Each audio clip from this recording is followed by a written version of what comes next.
My good sis Mari. Oh my gosh, episode 10. I'm shook. We made it. It's we're on the 10th episode now. And it's also our first all-male panel, which is very exciting.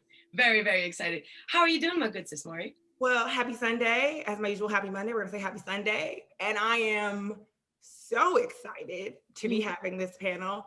I, first of all, can't believe that we are 10 episodes in. That means we've been doing this thing for around 3 months now, my friend. And that is insane to think about. Yeah. And I am so happy that this particular episode, we have taken the time to finally bring some men to the stage. Who would have thought we would have done it? That's crazy. Yeah. Like, here we are. We're so excited to have both Jonathan, who I will be calling Shep from now on, and Olawale, who I will also be calling Wale from now on this show. And I'm going to start this thing the same way we do every single week. We are still looking for justice for Breonna Taylor. Daniel Cameron, we'd like you to release those transcripts. Don't think the people aren't pushing for it. We still want it. We still want justice. You ain't slick. You ain't slick. We're watching.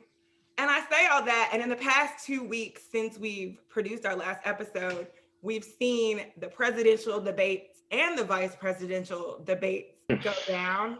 And I've seen my blood pressure spike and drop and spike and drop. No words, honestly. And I think, we start every show going, how are you feeling? And I think that blood pressure spike and drop is exactly where I'm at. We've seen our president and vice president choose not to denounce white supremacy. We've heard them say that systemic racism isn't real. And we've seen them continually create false narratives and attack the other side. We are truly less than a month away from this election, and I would be lying if I wasn't heart beating all the time. But that is enough for me. I want to get everybody involved. Wale, Shep, how are you guys feeling in this moment? Well, I'll go first. For me, right now, I feel inspired. That might surprise a lot of people, but I do feel inspired. I do feel like the time is right for the revolution that we're currently in. I feel like we're part of history at the moment. I feel like everybody is now fine-tuning themselves into some sort of synergy where we can all work as one to uplift our community and fight the racial injustices that we've been fighting for so long, all over the globe, not just in the US. But myself, at the start of the quarantine, especially after George Floyd's murder, it was tough, seeing a fellow Black man, literally the destruction of a Black body, live and direct. In this day and age, with the technology that we have, we normally speak about how beneficial it is for society to have technology, but when you have the video evidence of a Black body being destructed in that way, is just, it was soul ripping. It literally ripped my soul, and it might be a surprising thing for a Black man who's grown up in the UK for the whole of his 27-year life to say that, but it really did hit home. And it really enforced the need for us to stand up as Black men and lead, really, and ensure that we're teaching the next generation the troubles and tribulations that they might go through in their lives, different stages in their lives that they may go through. So I think it's been an inspiring moment. It's left me inspired. It's left me, wanting to be more passionate about the fight and wanting to help more people. And also just uniting with my sisters also, so it's so important that we all unite and we stay strong as one. So I feel inspired at this moment, but at the start of the quarantine, I will not lie to you, I was tired. I was very tired and exhausted. But God is good, so we stay faithful, we stay thankful, and we keep fighting. Yeah, we appreciate it. I don't know, I'm feeling a little bit inspired after hearing you talk there. I would say no, really though, man, really though. I would say though, honestly, at this moment, I'm coming at it from the opposite end of the spectrum. I'm feeling very pessimistic in this moment. I think it kind of stems like earlier this week. I just had a little bit of quiet time. As I was talking about a little bit before, my workload wasn't that heavy this week. And I was thinking about Breonna Taylor, and I was thinking about like this call for justice. And it just hit me that like, no matter what action is taken legally, there is no true retribution or justice for the loss of their life.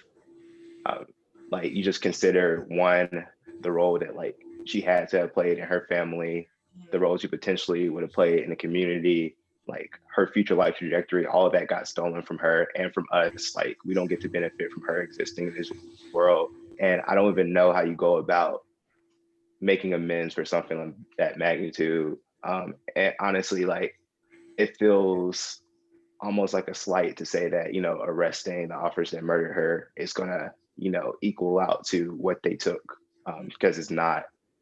And, you know, that was just kind of a caveat that brought me to like the broader spectrum of things. Like, what is justice? Like, what do amends look like for, you know, the historical oppression of Black people, you know, in this country? Like, what does that even look like? Is that even possible when you consider all of the Breonna Taylors and all those people who lost their lives along the way, just to kind of reinforce the system? I don't know, I'm feeling pessimistic. It's feeling overwhelming in this moment. I think what does allow me like to maneuver through my day to day is knowing that like we as a people are gonna do what we have to do at the end of the day. You know, I think that's what's getting me through this election cycle too, because watching those debates, you're like, damn, like this is not looking like we're in too good a shape. But A mess. at the end of the day, A mess. exactly. I mean, it's gonna be what it's gonna be, and you know, we're gonna react and we're gonna keep pushing regardless what the outcomes are. So I'll say pessimistic, but also I'm convicted in the fact that like we're gonna do what we gotta do regardless. So Yeah. Yeah.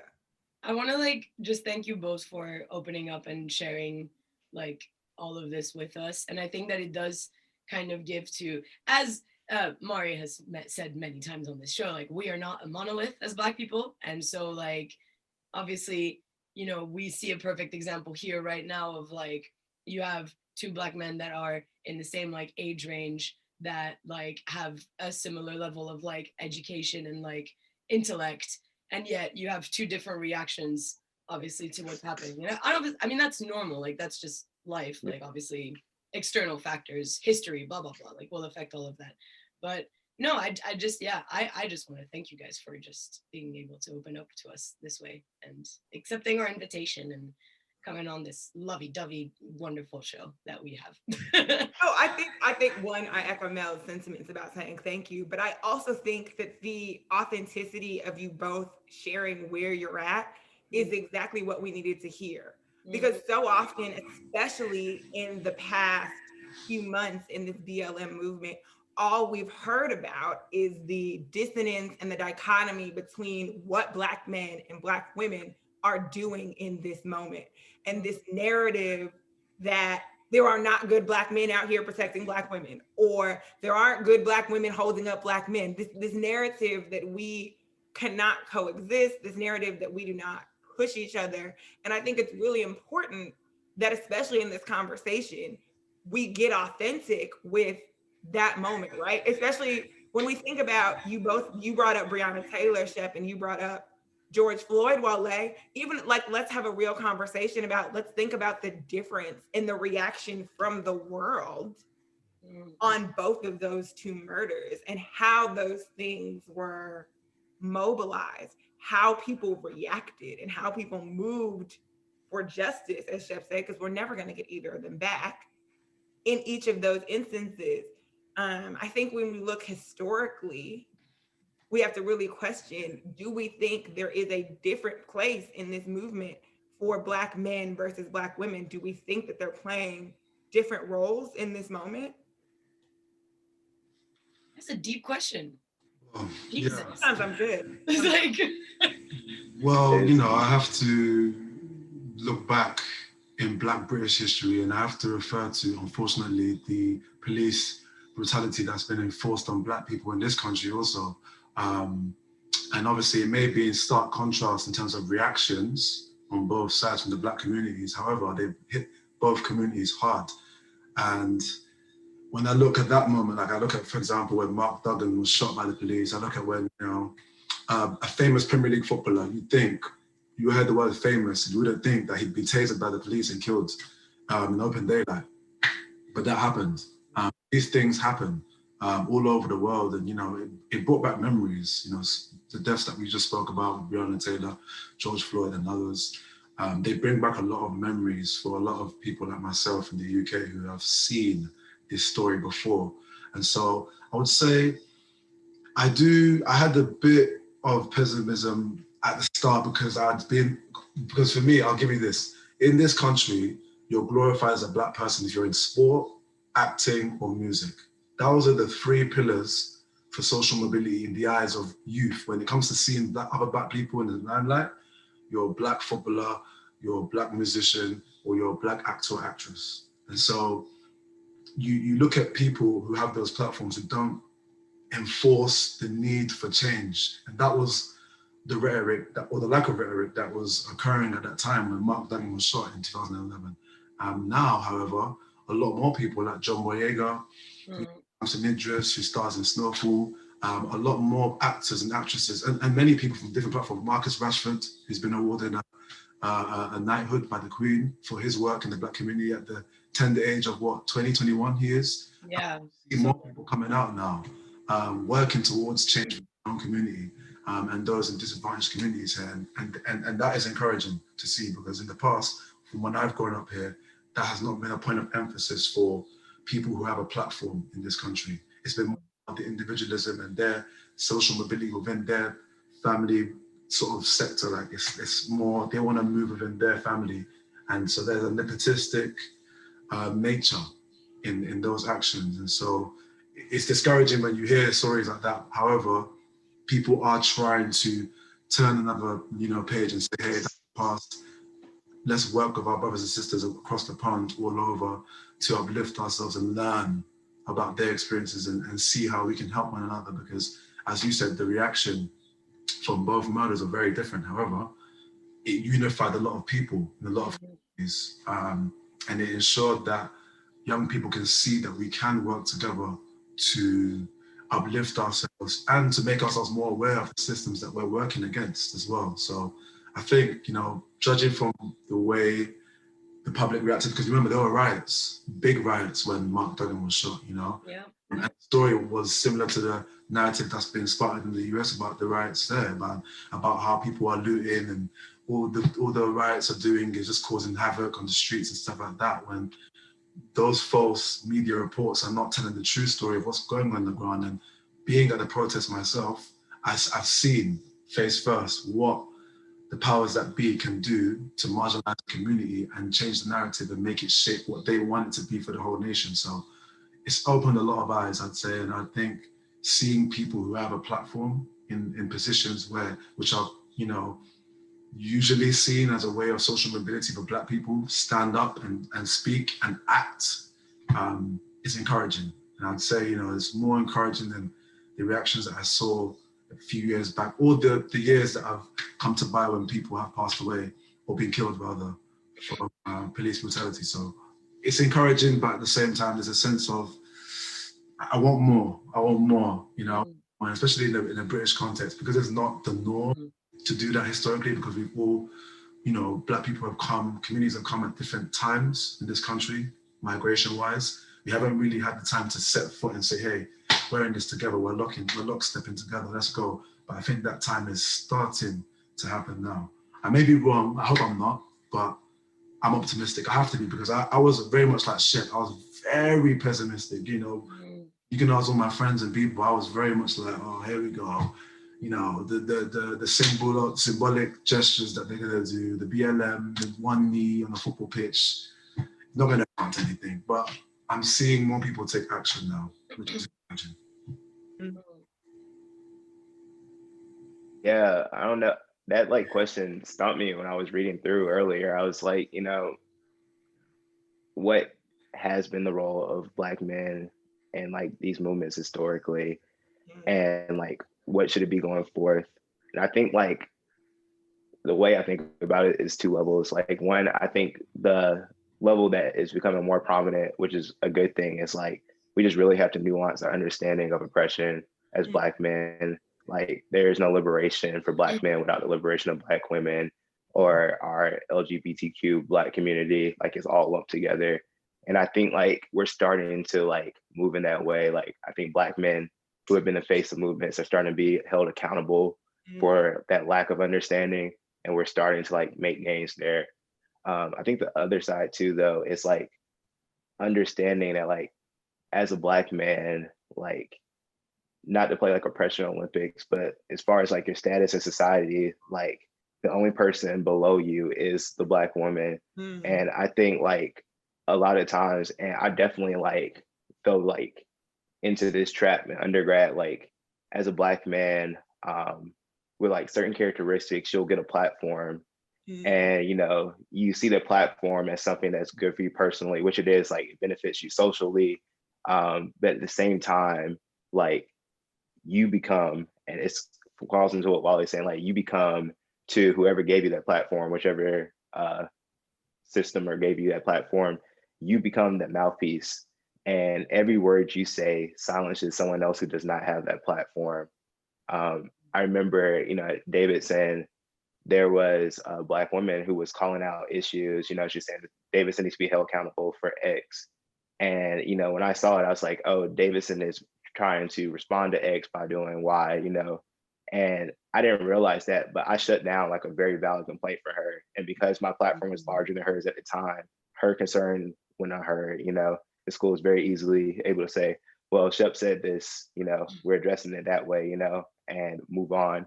And I think like as Black men, we do that all the time unknowingly to Black women. You know, you have the platform, you answer a question and you omit something that affects Black women, not on purpose, but in doing so, that issue goes unheard because to the outside, you are the face, you are the mouthpiece, and whatever you're calling for is the direction things should be going. So I think we just have to do better there and realize that, you know, yes, you having a platform is beneficial to you and it can be beneficial to pushing us forward, like as a people. But at the same time, if you are that mouthpiece, you bear a responsibility to make sure it's a voice that's inclusive of everyone and not just your own personal opinions on where we should be going. So. Yeah, no, facts. United we stand and we can overcome. Like, absolutely. That is the national anthem insert right here. No, no, yeah, go, Mel. Were you about to say something? I was just gonna say this all sounds dope, like, and that it is just it. You know, I think that like having to have these reflections, right? I've mentioned it on a previous episode as well, like coming to terms with like my own what's the word, like preconceived ideas of people and of situations, or like just my own biases and stuff that I wasn't even necessarily aware of before.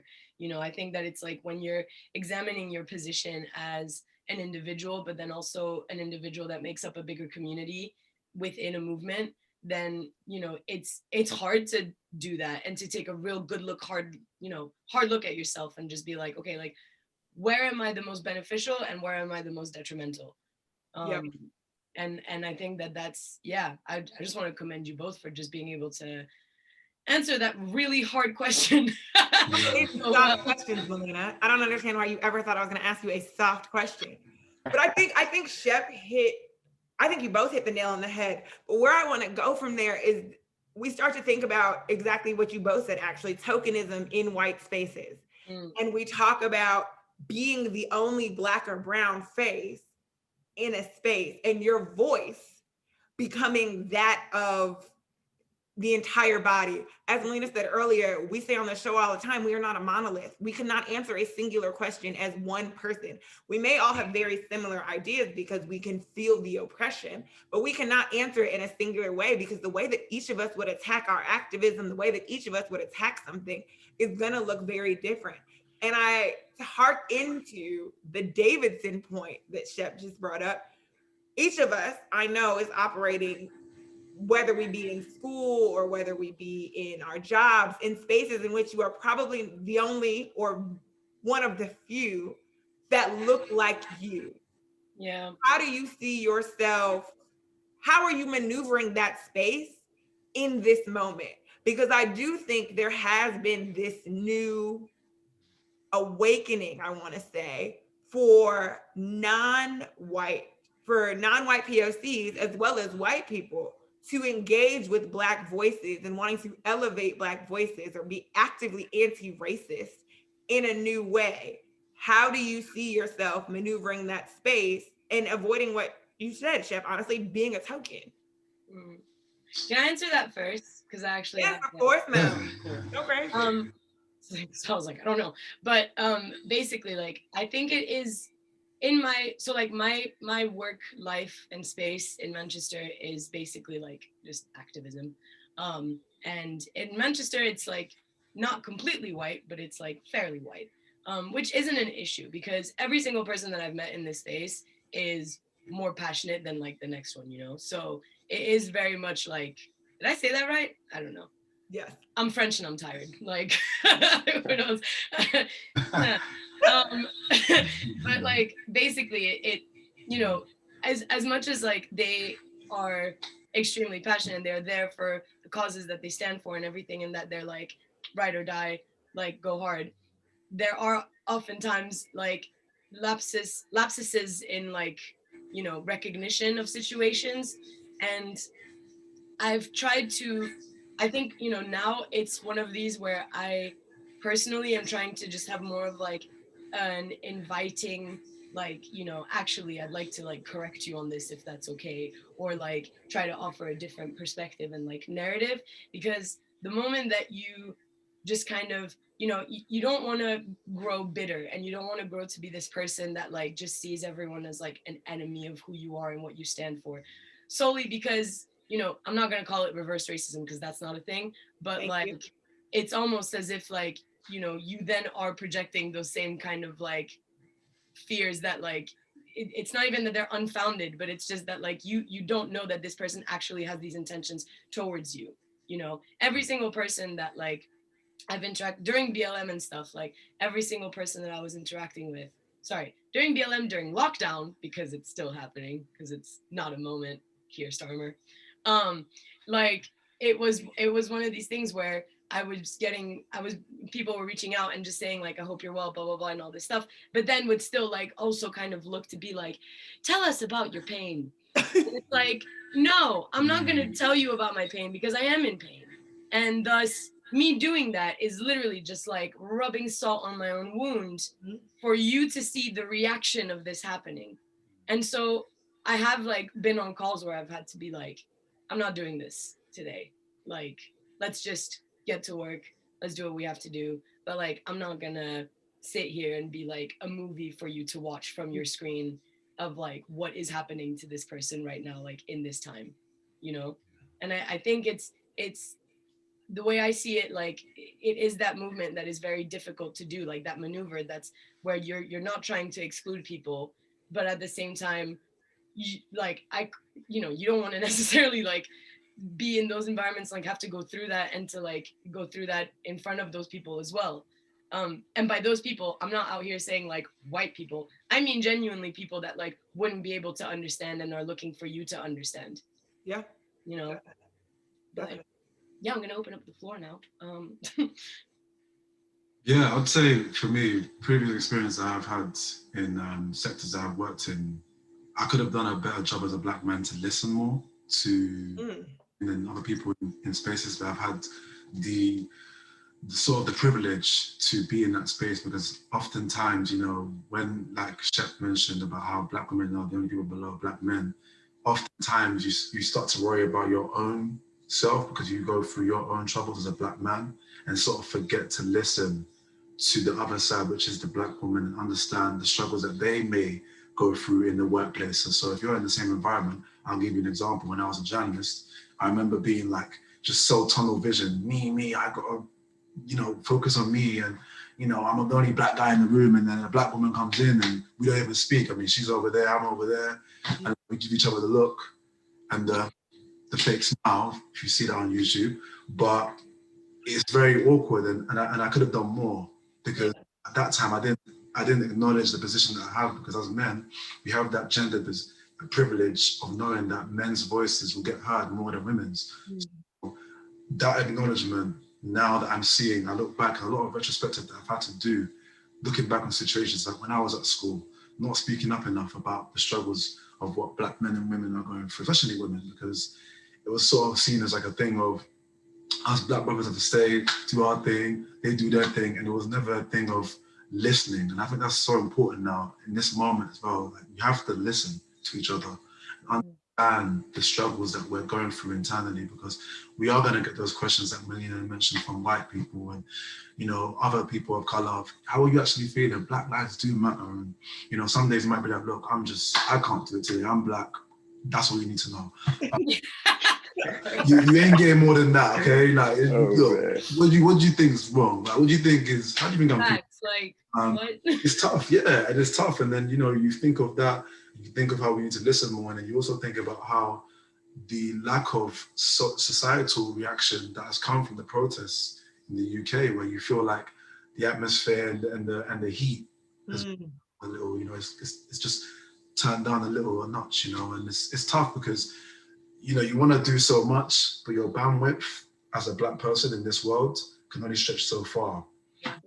Do a better job of admitting that, look, today I might not have it, but let me help someone else. And that might be a Black woman, that might be a Black boy, that might be a Black girl, you know, that might be an auntie, an uncle, granddad, somebody, just to do something for someone else. That has helped me overcome the troubles that I look back on now, where I didn't speak up enough, knowing that I was the mouth guard to my community in spaces which are not quintessentially Black, where I could have done more, not focusing on my own gain rather than, you know, focusing on a collective gain and that each one teach one mentality that we need to enforce in our community. And so by listening, it also gives us an opportunity to understand each other more. And it might sound basic to people, but that literally is what I feel like my calling has to be now, to listen. And so, like, for my career, me wanting to go into education and listen to what Black parents need from schools and stuff like that, that's a job that I want to jump into with no, you know, hesitation. I want to be in that space so then I can listen to the problems of people and articulate that to the powers that be and help the community in that way. And that's my calling. So listening and then taking some time to retrospect and introspect and be like, look, my time is now to do this, but tomorrow I might not be able to do that. How can I find another way to help my community or help somebody next to me in my family or my friendship group or at work for that matter? You might be the only one with another Black woman or man. We should be helping each other rather than running away from one another. So it's a tough time when you're in spaces that are not Black, which is mainly all in this world. But we do a better job of listening to each other, then we can understand one another and cater to each other's needs when need be. Because you know how men are, Black men especially, very prideful of our emotions. They don't really show much. And I feel like nowadays we're trying to open up a little bit more. You know, you're seeing a lot more podcasts out there from Black men and stuff like that. So as long as we can listen to each other and understand, then we can do a better job of maneuvering in these spaces together rather than as singular identities of just doing your own thing to pay off your mortgage or to, you know, car or, you know, buy the latest, I don't know, clothes or whatever. A better job at that by just listening. So, yeah. Capitalism has forced us into this tunnel vision. I'm not a Marxist or anything. I'm just saying. We already have people trolling this account. I don't want to hear it. Facts. I want to hear it. People already. Yeah, I heard. Commies, like, no. I'm just saying, like the fact that we're in this. Just sip my tea. Exactly. Yeah. I don't know. What are you thinking? As I'm sure. First of all, you live in North Carolina, so I know you are inherently awkward situations. Man, so my last, I don't know, since forever it feels like from PWI and like Davidson Black population is small already, but like as far as like kids, like I don't know if you want like urban, like inner city Black kids from public school, like it's like maybe 4 of us at campus at the same time. So you go from that group to teaching, and you know, Black male teachers feel like, I don't know, 1% of educators out there. Yeah. So minority there, and then now I'm in finance, which is another space like that. And at the beginning, like of like Black Lives Matter, I guess like virtual, whatever we're gonna call it, like right around the time of George Floyd's murder and with the protest there, Like I had so many people from all three of those worlds like texting me like, hey, you know, like hope you're doing okay, like how are you? And then the next follow-up question is like, so like what are some things like I can be doing to like help out? Like how can I get involved? And when I was Yep. younger, like I'd be like, yeah, like, you know what I'm saying? Like you can do X, Y, and Z. But now I'm just like, do y'all actually think Black people just wake up with this knowledge in our head? Like we know, like, oh, okay, like this is what you need to do to fight for your liberation. Like, no, like I read a book, like go read a book, go do a Google search. For real though, like that's how I was feeling. I'm like, go look it up. Cause that's what I did. Like it's not like I just woke up with like answers in my head or like ideas about it. Like go read a book, figure out where you fall in all of this, you know what I'm saying? Then come back to me and let's have a conversation about what you found out. Yeah. And I think like the other side of that is too, like for me personally, when I get invitations like, hey, like you mind like coming to speak on X, Y, and Z, you know, like in those groups, because that happens all the time. If you're like a minority in those spaces, you know, like, hey, like come speak to this. We want to hear like your opinions on this. At first, I would just be grateful that like they wanted to hear my voice, you know, like that was just real humbling for me. Like, okay, wow, like they care about what I have to say. But for me, honestly, like I've taken a step back from that. I did one event earlier this year, and I said it was my last time doing an event like that because, again, I was a math teacher and I work in finance. My like background, like my expertise is not in liberation or like what we need to do to fight like systemic oppression. There are people who like dedicated their lives to that. People have PhDs in it. People study it for longer than I've been alive. And like, you actually want to hear like opinions on that and what needs to be done, like pay the money, hire one of them to come speak versus like trying to reel me in, you know what I'm saying? Like, it's a good opportunity for you. Like, come Yeah. speak. We care about what you have to say. Like, no, and we're serious about that. You need to bring in somebody just like you would bring in an expert. Like, you wouldn't bring me in to like design a building. Like, hey, like we just want to get your opinion on this. Like, what do you think about Yeah. these architectural plots? No, you want an architect with the degree in that. So do Exactly. this, treat this the same with the same severity.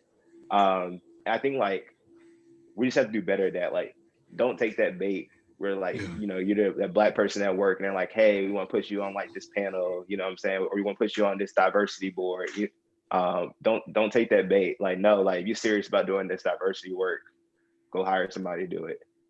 Or if you have that background yourself, like, hey, pay me to do it then, because like this work is just as hard and probably harder, honestly, than all these other places you're putting your money to. So that's how I'm feeling about it right now. Like um, a little bit of a softer push, I think, like it was at the beginning of quarantine. Like it's not like, bro, go Google it now. It's like, hey, recommend these 3 books as a starting place for you or something like that.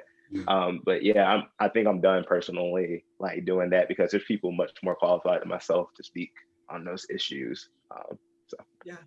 I think Melina and I have said that to each other a million times. We've been really good in this quarantine. And I know, obviously, Wale and I have had this conversation before, but it's, you get the text message and it's the middle of the day and it's like, how you doing?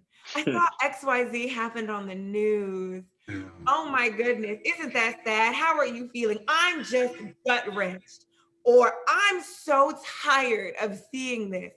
And I know that each one of us looks at that message, no matter how much we may love the other person on the end of that phone. But we look at that message and we go, you're tired. You're tired. This is a whole world. This is an existence. I can't turn off the TV and turn off being Black. My whole world is enthralled with this ideology of the color of my skin is making my life more difficult than yours, period. Close the book on it. And so I think both what all 3 of you have reiterated, that ideology that it is our job to help, but it is also our job to be resilient enough to help ourselves, but it is also our job to work in our own liberation. That's the trifecta of what it's like to be Black. And period. I think we used to say that's what it's like to be Black in America, but I think the longer people have been watching this show, Mel has elaborated, that's what it's like to be Black in France. Wale and Sienna and others have elaborated, that's what it's like to be Black in Britain. There is this global moment I feel like we're having where people are saying, Black people, we are having the same problems. Yeah. We need to be coming together to talk about them. And I guess, Shep, you're the only one of us that's in the US, and then I'll come to you, Wale. Do you feel that there is this not just US centric view, or do you feel like right now the moment is really heavily centered in this exact thing that's happening in the US? Yeah, I mean, I think it's definitely like US centered. And I think it's like probably even smaller focus than that. Like I think it's like really like centered like on wherever you're at in the United States. And I think like that is one of the things that have the potential to like be a detriment to movement. Like that's one of the biggest things that has the potential there. Cause like you said, like it's global. It's much bigger and much more sophisticated United States alone issue. And if you approach it that way, like you're just setting yourself up to fail. So like I think that's one of the things like if as people who like are like leaders in those spaces or for people leaders in those spaces, like we gotta start like pushing that, you know, that like, you know, in a lot of ways, like black is black is black. Like what you're experiencing is not unique, you know, to like this place, like in like geography or even time. Like it's happening everywhere and it's been happening everywhere.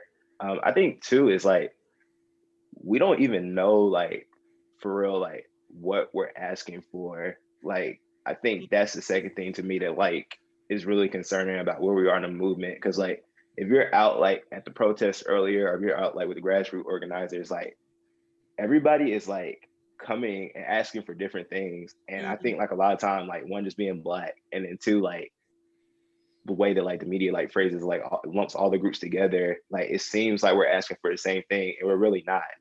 And I think like even it's easy to fall victim to like that line of thought, even if you're a part of those movements. Like, you know, there are some people who are calling for, you know, just police reform. Some people are calling for, you know, we need reparations and police reform. It's other people calling for we need to like burn the system down and start it all over. Like there's people talking about liberation from capitalism. Everybody's coming from a different like angle and asking for things that are like completely different. Like police reform, there's a couple of laws being changed, some legislation being written, but like liberation is something that's like much longer, much harder to fight for, and like much less tangible to like say like you reached it. And so like I think that we're just not on the same page, and it's actually a detriment to us to like make the issue US focused and make the issue you know, oh, we're all like lumping this together. Because like yes we are, but like no, we're asking for different things with different ramifications, and that's okay, but like we just have to know that and acknowledge that. Yeah, that's a really fair point. That's a really fair point. Well, like he teed you up on that one, I'm not gonna lie, he teed you up. Yeah, I'm gonna have to finish that loop. Yeah, so basically for me and the UK context, I feel like so it started off being US centered in terms of the focus. So it was sort of like feeding off the fire that had been lit in the US post George Floyd and Breonna Taylor and so forth. And then now it's starting to get more London centric, because a big thing in the UK that I have trouble with is that we sort of center black issues in one location, which is the capital, and they forget about the rest of the United Kingdom, which consists of Scotland, Wales, Northern Ireland, and parts of the UK. And most people, when you go around the world, think there's only one place in the UK, that's London, or university. So two. And that's troubling to me because I went to school in the north, so I grew up in London, went to school in the north in Leeds. It's a big difference. It's a culture shock. It's like a 50-year gap in terms of where each culture is and where they're at in terms of their line of thinking. Because a lot of the time, when you meet black people from different locations in the UK, they are very various like places in their heads in terms of where they want to go as a black person. Some people are very happy just existing. Others are very much like, no is no. I'm an expert in this. Expertise is in that.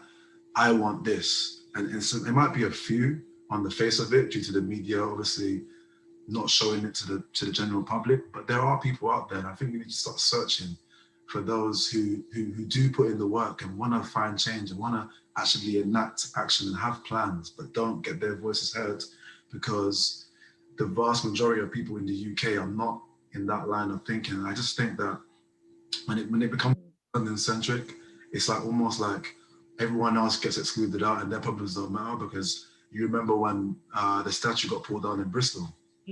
That got trending for 1 week.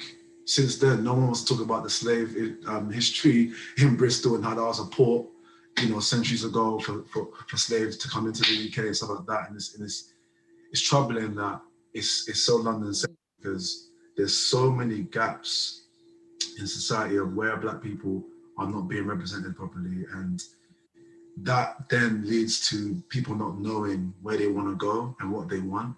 So I'm a bit troubled by the lack of planning and the lack of unified direction, because I think the diaspora want change as a global phenomenon. We want change as a people, but we just haven't directed it to the issues in our environment, and we're sort of going off the back of what the US does. Then we find we're just like, okay, they did that, we'll do that then. They did a riot, oh, we're gonna riot then. No, we need to center it around, even if it's locational, but we need it to be a unified, like Shep said, Black is Black is Black. So we need to know that we all go through these issues and that we all need to, push for action and change in the locations that we're in, and then link those to the other people who are going through those issues worldwide as well. Because when we travel and we move in different spaces and we don't understand each other due to our lack of planning and understanding where we want to go, that becomes a detriment to where we want to go in the future and how we want to change. So I think it's tough. It's tough. It's very London-centric in the UK for me. I feel like a lot of other people get marginalized a lot and their voices don't get heard enough. So I think we can do a much better job of first getting their voices heard and then coming up with an actual plan, because you guys, I'd say, are lucky that people actually come up to you and ask you, you are white, how you're doing. They don't do that. I had a white friend come up to me and ask me how I'm doing.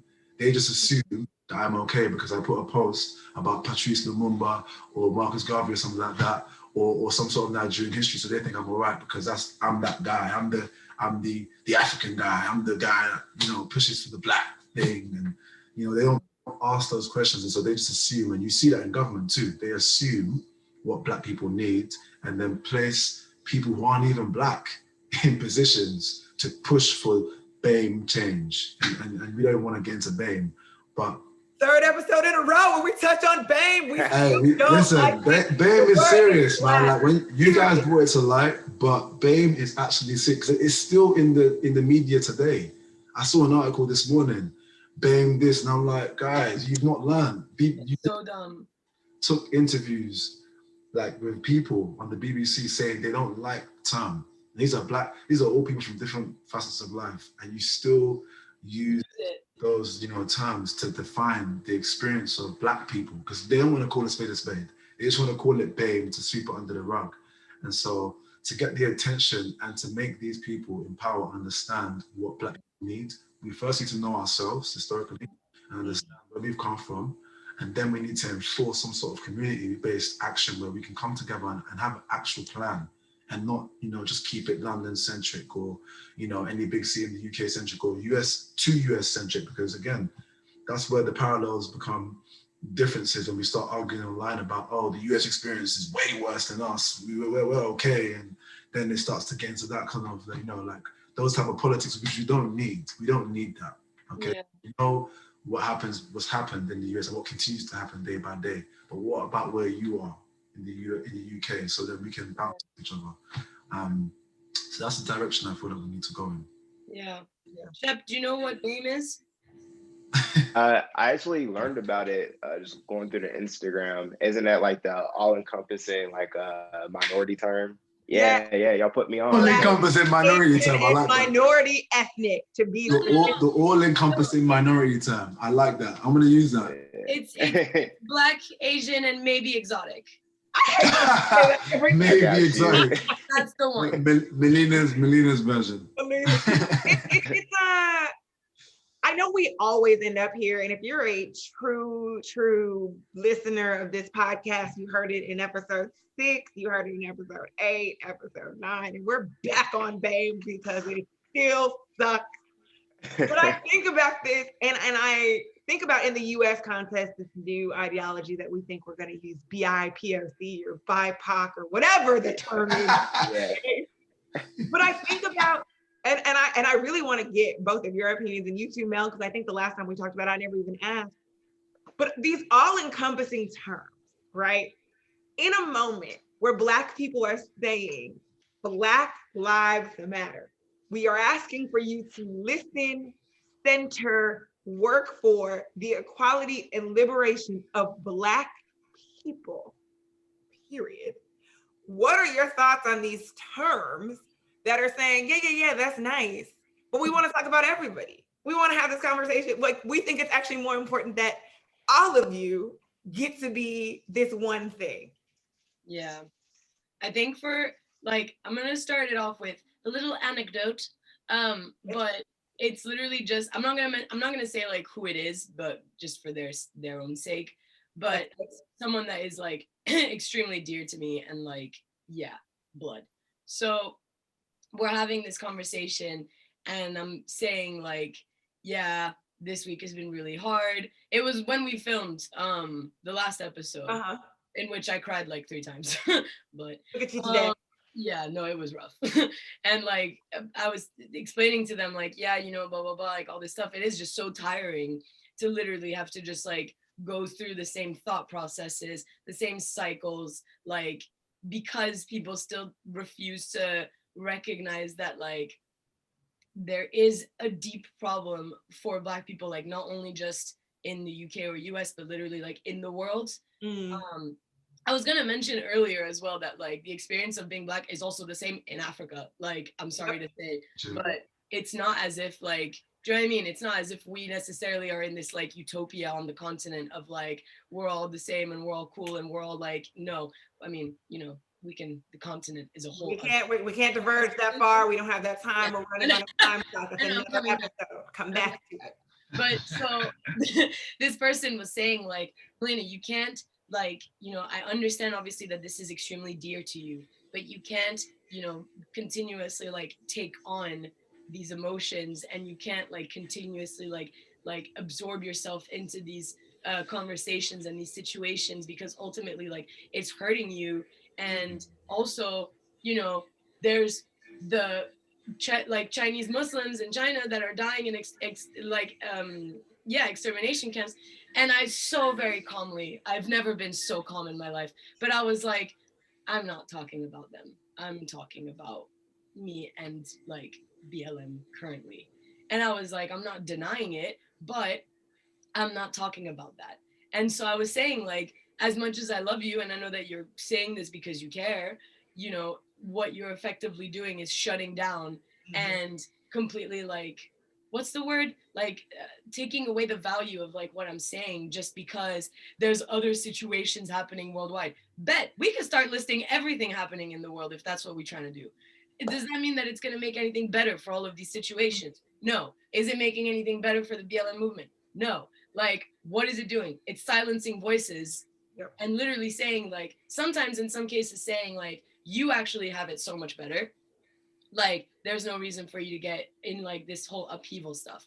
And I think when it comes to like all encompassing racial terms, like BAME, that is exactly what that does. It silences, you know, people's, not even individual voices, but it silences and forgets the fact that like, we are literally not all one exotic thing. Like, I'm sorry, but no, just because we're non-white doesn't mean that like we all feel and experience the same stuff. That's absolutely ridiculous. Like, that's as if you take like all of Scandinavia, I don't know, and you're just like, oh yeah, like they all just, it's all the same stuff.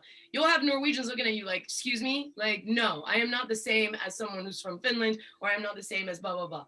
And like, that's this case here. Like, we are not all the same. And so when you have these all-encompassing racial terms like BAME, you're effectively actually just completely ignoring community-specific needs. And as a I'm of the personal opinion that like, if you're a politician or someone who writes policy and law and you tell yourself that like you're there for the people and you still use terms like BAME, then you're actually like doing the complete opposite. And it's literally, what's his face? Matt Hancock, that's like, how many Black people do you have in government? Well, we have a number of BAME. No, we said, how many Black people do you have in government? Oh, but BAME, no. Like, that's not the point. We said Black. Like, answer the question. If it's a yes, it's a yes. If it's a no, it's a no. Yeah, I agree wholeheartedly. Gentlemen. Yeah, well, for me, just simple, it needs to be abolished. That term, I don't go for it. This is a thing that we need to do. We need to be very specific because even when we, our diet, just everything in terms of what we consume mentally, physically, our purpose, we need to be very, very, very clear when we enter spaces for X field. We need to say, look, are you either trying to uplift your community and bring in the next one after you? We have to be very specific now, and it's okay to say no. Like if you don't want to make it a minority ethnic wide issue, then say that. Like we should be allowed to have that maneuvering room to say that now, because like, Shep mentioned, if you want to get someone to do something, get the right person. Like we need to be very, very, very specific about what we want. So those terms to me should be abolished. We should be very specific about Black issues. And again, it's a big thing because I think for a lot of people now, they're starting to realize what their stance is in the space that they exist in. So like if their stance is one of which they're trying to help their people in that role, then there has to be an understanding that you're in that role not for economic gain, but for uplifting your community and the gain of them and their social mobility. That has to be it, because that sacrifice is not a fun sacrifice. It's painful, it's long, it gets boring sometimes, not for me, but for some. But I'm willing to take the sacrifice. And I think as men, we need to have a stance and stick by it and say, I am doing this because of X. It just needs to be very clear, because a lot of narratives are going out there. And like you mentioned at the beginning of the show, Mari, a lot of the times there's a lot of talk about how Black men are not protecting Black women and they're not protecting their community and they're not doing this. And they've come out and obviously done that. And there's more people visually coming out and actually supporting the community, but we have to be very staunch in our stance moving forward, because I do think a lot of people like Melina's friend, who she just mentioned, will come in and chime in into conversations, even if they're not Black, and say, hey, what about, X country, and what about us in that country? And with all due respect, it's okay. I think we should be allowed to say it's okay. With all due respect, that isn't the issue I'm working towards. I respect what you're doing, respect what I'm doing, and that's okay, because other communities do the same thing. We're so encompassing to other communities. We're so full. We love to give for everyone else, but time is like to say no. We should be able to say no and say, look, abolish BAME. Yeah, if I'm in a position, if I'm a professor in the UK, I don't use BAME. I don't use it in any of my work. It has to be very clear. We can't come in tiptoey. We can't come in half-stepping. We have to be very, very clear and have a stance, because I think once we have a stance, as Black men, if we have the stance that we need for our community, being the mouthpiece that we are, then we can only grow stronger. And people can come onto our shoulders and say, hey, see what they're doing, let's go. And then be inspired by that. Because I'm all about inspiring the next generation. I don't know how you can't, because they're the voices and the people of tomorrow. And we need to make sure that they know themselves and they know that they should be strong enough to stand and say, look, I'm all about my people. And that does not mean that me being pro-Black or whatever that term may be in this day and age is not anti-white or anti-Latino or anti-this. It's just that I'm for that. And I don't like to use those all-encompassing ethnic minority terms that you refer to Black people as. I'm calling it Black issues. So I think abolishing the terms completely is where I'm at.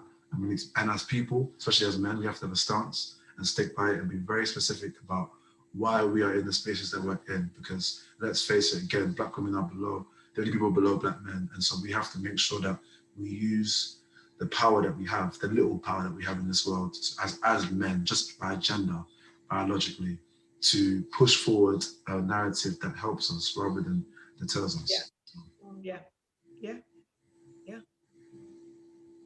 Yeah, I think y'all hit it on the head. I think like for me, it's important to like start looking about like why that is, because like you have some people that use those all-encompassing terms to try to like, it's obvious they're trying to dead the movement. Like they don't really want any progress to be made.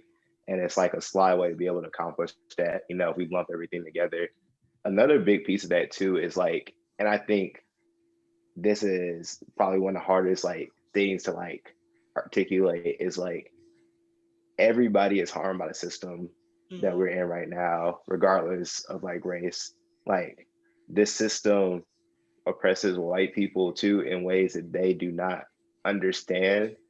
And one of the ways is that one of the ways that shows up is like a very like oversimplified view of the world. Like for many white people, you don't have to nuance anything in your world. And like that comes across in a way that like we call privilege, but what it also does, it harms white people anytime you're in like one of those liminal spaces when you're like transitioning out of context. I think like Ta-Nehisi Coates does a really good job of like kind of depicting that in The Water Dancer.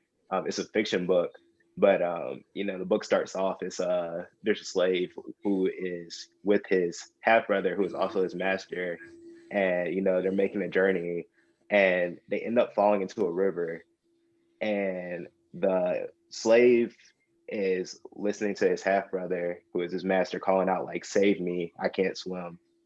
And the slave knows how to swim because they were in joint swimming lessons together.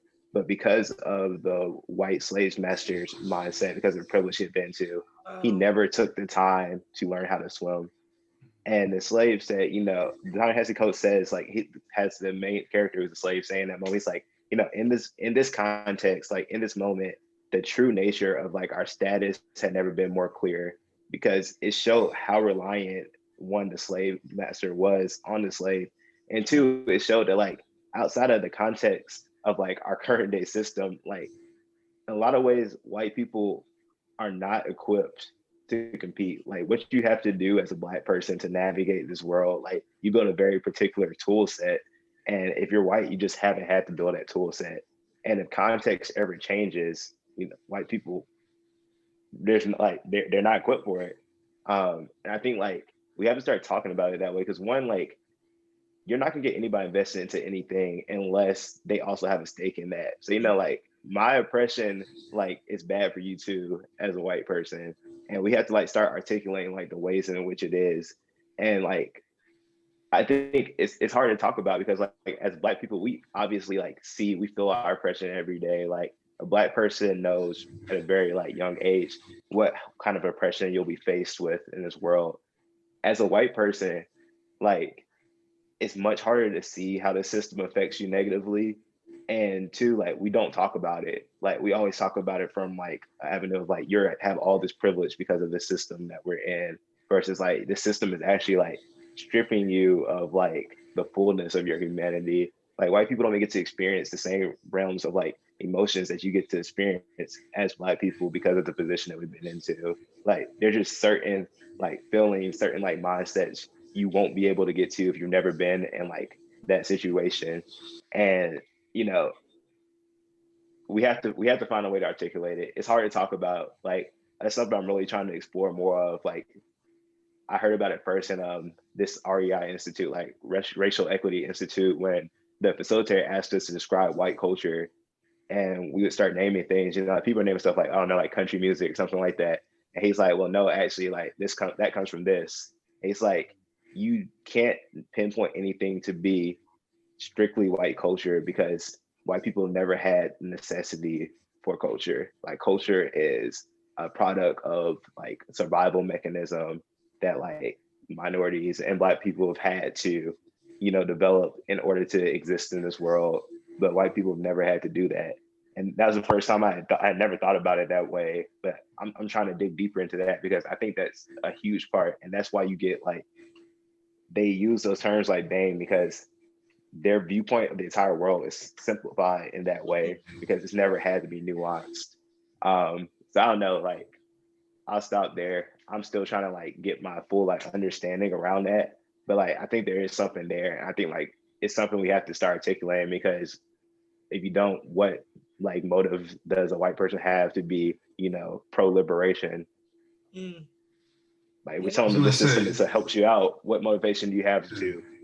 I was gonna say quickly, just to piggyback off what you said, I think it's that you know, articulating how to empathize with us, because when you might hear that, whenever you hear a Black person say that, another Black person might think, we don't need them, we just do our own thing. That's not it, because when we talk about allyship, we're not speaking about how you have to be exactly like me and whatever. No, you just have to understand how systemic racism affects not just only minority ethnics, but how it affects you as a person, like how you maneuver in this space, how you understand what you do can affect people by just literally being aloof to how the world works and how it's not benefiting you by just literally existing. You actually have to put the work in to understand us, but understand other people's struggles too. And then, like Shep just uttered, the survival mechanisms that we've had to build to survive in this world will have more understanding for them, because then they have more empathy and understanding of what we go through. So I think as well, we have to also find a way to articulate our allyship, because I think a lot of people that I've spoken to, oh, we don't need no allies, and their thoughts are like very much like we just need to do it our way and with us only. And I think if you hear the other side of the coin where it says bring in other people, and we're not saying they should be the forebearers of the movement, we're just saying they need to understand the systems that they maneuver in and how they exist in that space and not doing anything harms everybody, not just Black people. Yeah, I think like that's perfect like segue to like where I feel like I'm at this moment. Like I don't think we need to have everybody on board in order to like push for liberation that like I'm hoping to see. Like I don't think that's like true historically. I don't think that's gonna be the case with this. I think what we do have to have a very real conversation is what does things look like on the other side of that. And I think like a microcosm for what I mean by that is just the election cycle. So like, you know, if Trump is out of office, you know, that's the victory on that front. But again, the entire population that voted for Trump, all his supporters, all his sympathizers, they're still going to be there the day after the election. They still have to exist in this society. Like their existence is still going to like affect everyone else's day to day. And we really have to start having conversations about what does it look like on the other side of that, and where do we see like them fitting in into the society? Because if we don't have a place like carved out for them, and we don't have an idea of like what expectations are going to be for those group of people who fundamentally like disagree with the avenue we're coming from, then they're going to carve out their own niche. And you know, we have to figure out what we're going to do, because they're not going anywhere. They're still going to be here, you know, the day after the election. So yeah, that's kind of where I'm at, and that's kind of why I feel that, you know, that tip of explaining to white people about like the ways in which the system like hinders their like humanity is crucial, because we're going to get it done regardless, but it'll make that job on the other side of it much easier if they have a more nuanced understanding, like you're saying, of like how the system operates. So yeah, you can't break up a system without knowing how it works, or where its pressure points are, or its weak points. Yeah. Yeah. No, I think that honestly, that's a great place for us to circle to close. And I know Mel and I both want to thank both of you so much for coming on the show, being our guinea pigs, being our first male guest, really, and for being authentic in the realities of each of your situation, allowing us to truly have a conversation and show that these ideologies of these stereotypical Black man, or these thinking of these things, is nuanced. It's multifaceted, it's multi-layered, and it should be appreciated as such. All of us in this conversation are coming at our activism in a myriad of different ways. We've noted that in this call, and we need all of us to continue to do the things that we're doing to push things forward. I think I said it last week, and I'll say it again. We are witnessing the death of white supremacy. It is clawing at everything that it wants to be alive. We are seeing people who we have not seen before, who we have seen before, get emboldened. And as Shep said, they're not going to disappear. We have to figure out what we're going to do with this space as we're dismantling this system. We also need to figure out how, as a community, we can make all of our different forms of activism become unison and become one. If you're in the United States, please vote. We are less than a month away. There are still a few states where you can register. If you haven't already registered, vote early, vote active. I've already voted. I know Mela definitely has her ballot. Do it. Continue to have conversations with the diaspora. Things happen when we all work together. Today, we saw the End SARS movement in protest, and we saw that the Nigerian government decided to end SARS. BLM is a global thing. Get engaged, get involved, do your part, And as we say every week, thank you so, so, so, so much for coming to Got Melanin.